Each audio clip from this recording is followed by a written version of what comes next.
Kailangan mo to kung lagi ka nakakainggitan. Kung laging yung mga plano mo is palaging nauudlot o tuluyan ng hindi natutuloy or nasusulot yung mga, kung meron ka malalaking transaksyon or kung nakatira ka sa toxic na environment, kung yung mga kapitbahay mo hindi mo mga kasundo o kaya naman is maraming naiinggit sa'yo o kaya nagwiwish sa'yo ng masama. Ano nga ba ang evil eye? Ang evil eye po, sila po yung sa Tagalog, pwede mo na rin matawag ng mga inggit na may kasamang bad intention. Kung halimbawa po, kasi mayroon naman pong inggit na constructive, yung naiinggit sa'yo na gusto nila matulad sa'yo. Pero marami pong tao na naiinggit sa'yo na gusto na pabagsakin ka. Kaya maganda po maglagay po kayo ng ganito. Ito po yung evil eye protection charm na may bells na rin po yan na pwede nyo isabit. Diyan po sa screen ng bahay nyo, kung may screen yung bahay nyo or sa pinto or sa harap ng bahay nyo. Dapat po ito yung unang makikita ng mga bisita nyo or nung mapapansin agad siya. Pagka halimbawa may dumang inggitera dyan sa bahay mo, ito agad yung makikita niya.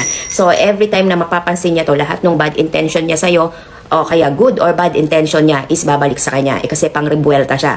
So kung ang isang tao is masama ang iniisip sa'yo, kinakainggitan ka, yun ang babalik yun sa kanya. Pero kung halimbawa ang dumaan dyan sa inyo naman is ang ganda ng intention sa'yo, natutuwa sa mga achievements mo, yun din ang mangyayari sa kanya. Ganun po kasi ito, para siyang karma charm. So kung ano po yung isinesend out nila sa inyo, yun din ang ibabalik sa kanila. Kaya good or bad, yun din ang babalik sa kanila. So maganda nga po ito, ilagay nyo sa harapan ng bahay. Yung unang-unang mapapansin na kahit sino pa po dyan na pupunta dyan sa bahay nyo or kahit mapapadaan lang. So evil eye protection charm nga po siya, kasi nga po hindi natin maiiwasan yan.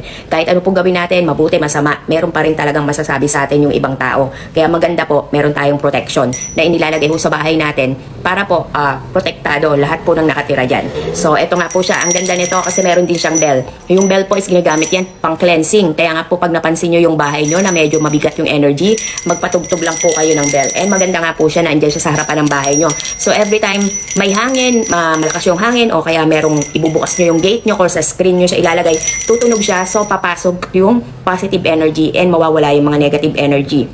Kasi nga, ang bells ay pang-cleanse ng space. So, maganda po yung isinasabit natin dyan, papasok ng bahay, is my bell. So, every time na may papasok na magagalaw siya, diba, mahanginan siya, o kaya every time na bubuksan nyo yung pinto nyo, tutunog siya, is nakikleanse yung energy na pumapasok o lumalabas dun sa bahay natin.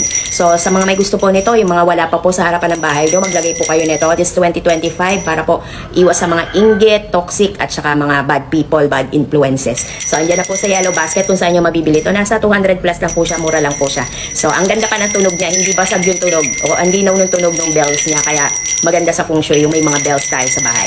So, andyan na po yung sa Yellow Basket. Click the Yellow Basket for orders.